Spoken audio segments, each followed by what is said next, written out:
Então, vamos voltar à interoperabilidade. Significa que esses serviços agregados, eles às vezes podem constituir até uma fonte de faturamento maior. Aí é compreensível que eu tenho uma empresa, uma das sócias da STP, tem em 2007 pego umas concessões e foi ovacionada porque ela deu um preço de pedágio super baixo para pegar uma concessão aqui no estado de São Paulo.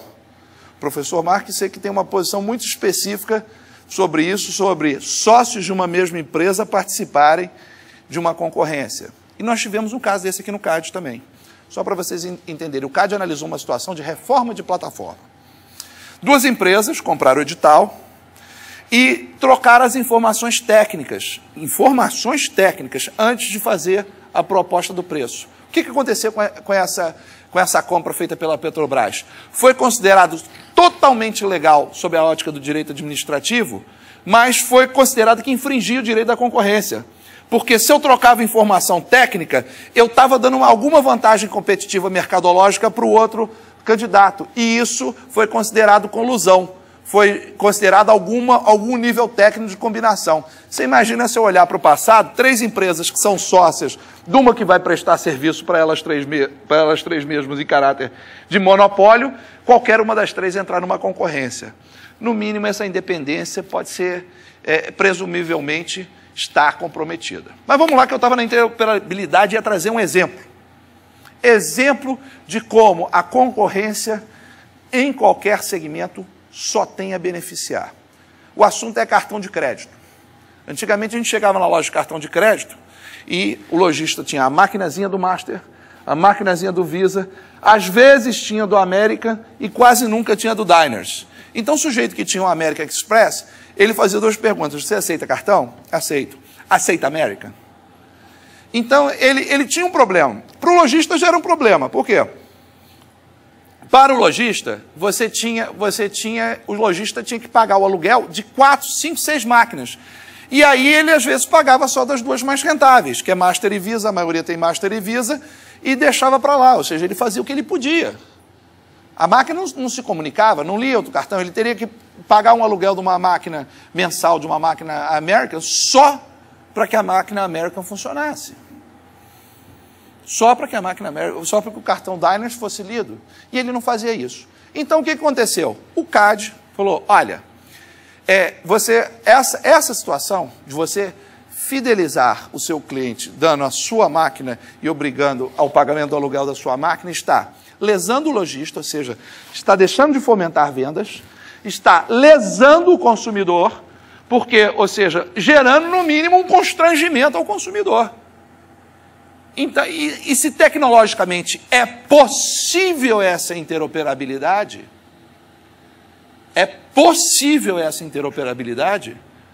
então você tem que fazer. O que aconteceu? Na hora que o CAD regulamentou isso, a gente está vivendo esse momento. Primeiro, você chega numa loja, você não pergunta qual é a marca de cartão de crédito que ela utiliza. Você pergunta, você aceita cartão de crédito? E se ela falar que aceita, ela aceita o seu. Porque seja o POS, que é aquela maquininha autônoma, seja o que eles chamam de PIN pad, que é a maquininha ligada no computador, lê qualquer tipo de cartão de crédito. Segundo, melhorou para o lojista. Ele não tem que ficar tendo o custo disso. Terceiro, surgiu um novo mercado. Há 1 ano atrás, ninguém conhecia a Cielo. Hoje a Cielo faz propaganda na televisão, falando, lojista, a minha máquina é melhor do que a do meu concorrente. Ou seja, surgiu um terceiro negócio. Significa, se eu trouxesse para a concessão rodoviária, pouco importa para mim, se eu tiver novos entrantes, qual é a tecnologia que é utilizada por esse novo entrante. Por quê? Significa que se a tecnologia for a mesma que o agente monopolista usa, tudo bem, aí ele tem que deixar e compartilhar a infraestrutura também o agente monopolista. Se a tecnologia for diferente, pela teoria da Essential Facilities, ou seja, eu tenho que permitir a instalação de uma antena, e eu ter 2 antenas, a do concorrente A, a do concorrente B, a do concorrente C. Não estou dizendo que isso vai ser de graça. Agora, o mais interessante é quando a estratégia começa a extrapolar os aspectos finalísticos e começa a ser considerado uma estratégia de dominação de mercado. Então, onde que eu estou exatamente agora? Eu saí do monopólio, e do monopólio legal, 100% dentro do direito administrativo, e começo a entrar numa formação de cartel. Porque eu começo a ter 3 agentes econômicos, e veja bem, a formação de cartel, às vezes, e aí aqui a gente tem 2, a gente tinha 3 especialistas na sala de cartel, o professor Mark, o professor Paulo, que já foi promotor, caçador de cartel, não só no Rio Grande do Sul, mas no Brasil, e a professora Mariana, que estava aqui, foi secretária de Direito Econômico, ligada ao Ministério da Justiça. Então, ou seja, o cartel já é difícil de pegar quando você tem uma reunião, aquela reunião meio obtusa, dentro de uma sala fechada. Agora, quando você constitui uma empresa e leva junta comercial, mas quando você coloca no seu site qual é a sua intenção e qual foi a sua intenção, então isso caminhou, eu vou avançando isso aqui que eu já acabei falando, isso gerava então, ou seja, a formação de cartel é tão flagrante nesse caso que a gente só tem 2 soluções.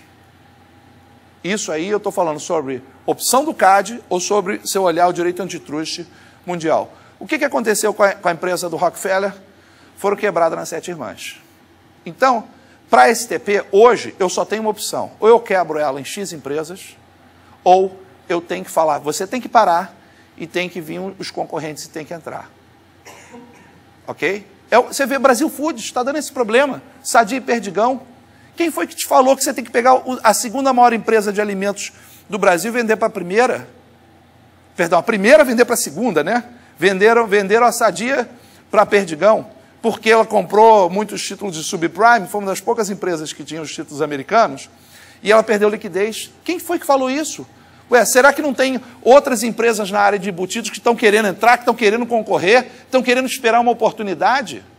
Você vê que a Brasil Foods, isso é matéria da semana passada, está sendo discutida muito em cima disso. Mas eu queria trazer um slide aqui, especificamente, porque ainda tem outros serviços agregados. E o serviço agregado que eu vou falar agora não é o serviço agregado somente do pedágio automático. Existe na legislação, e aqui a gente tem na plateia o Norival, que, para quem não sabe, o Norival é o pai e a mãe de uma legislação que se chama Vale Pedágio Obrigatório. Quando começaram a ter as privatizações, não sei se é o pai, se é a mãe também, mas o pai eu acho que eu tenho quase certeza que é. O que aconteceu? Quando começou a privatização, o pessoal tinha que pagar pedágio.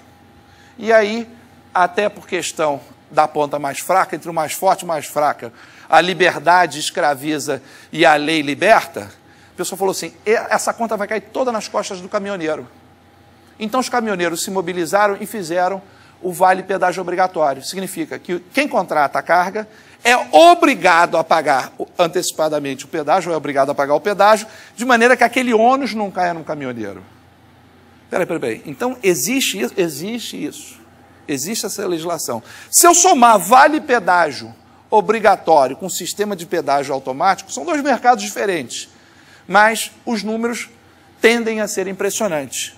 E aqui eu tenho uma matéria muito interessante. Hoje a STP ela é homologada pela NTT, tá? Para fazer vale pedágio obrigatório, através do sistema de pagamento automático. Mas essa aqui é um anúncio da revista Transporte Moderno, de outubro de 2009. A STP conseguiu autorização da NTT em 2010. Significa que ela anunciava que ela poderia operar no mercado, isso para um promotor aí, doutor Paulo, ela anunciava que ela fazia um serviço que ela não fazia em 2009.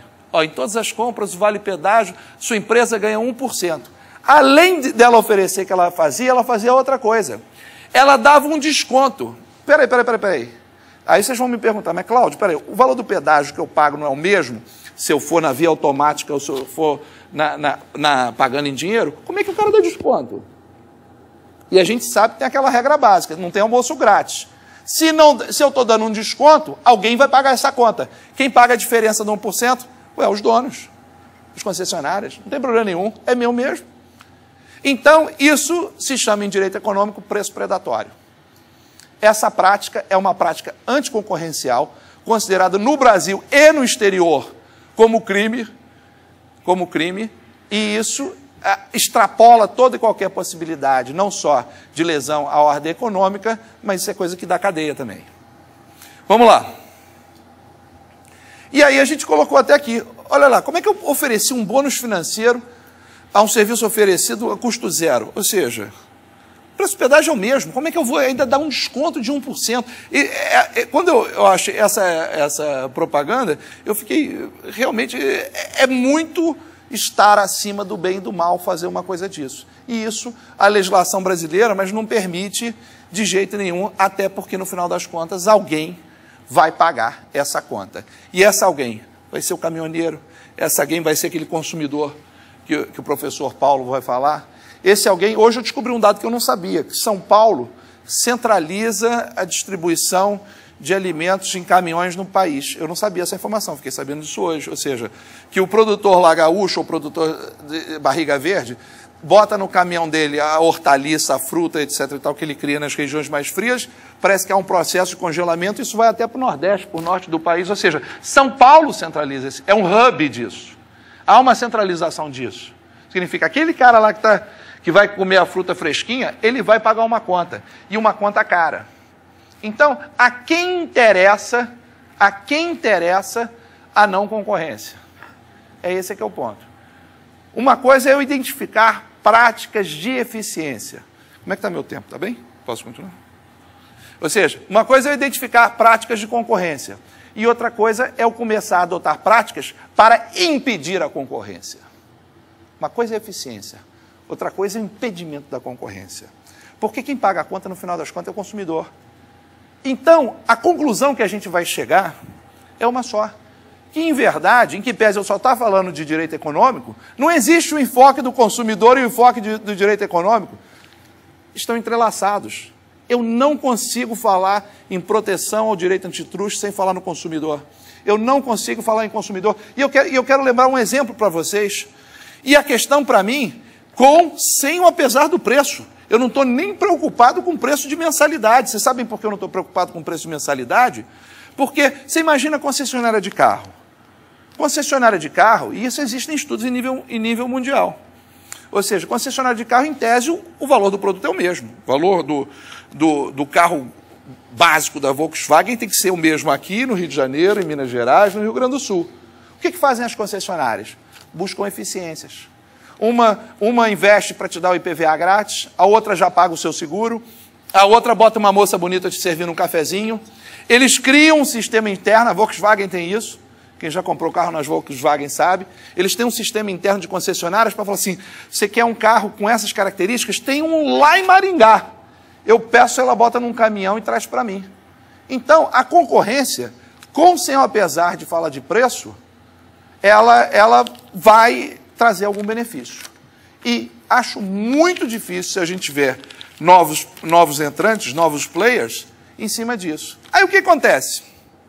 Tá bom, então vamos falar a verdade. Quem é que vai aparecer como novo player dessa seara? Ou seja, existe. Se você procurar na legislação da NTT, já existem players que já são, inclusive, homologados para operarem. E aí, só para a gente já falou cartel, a gente já falou de preço predatório, a gente já falou de colusão e a gente está entrando, já falamos de essential facility, ou seja, esse case é ótimo porque é quase uma aula, pós-graduação completa de direito antitruste.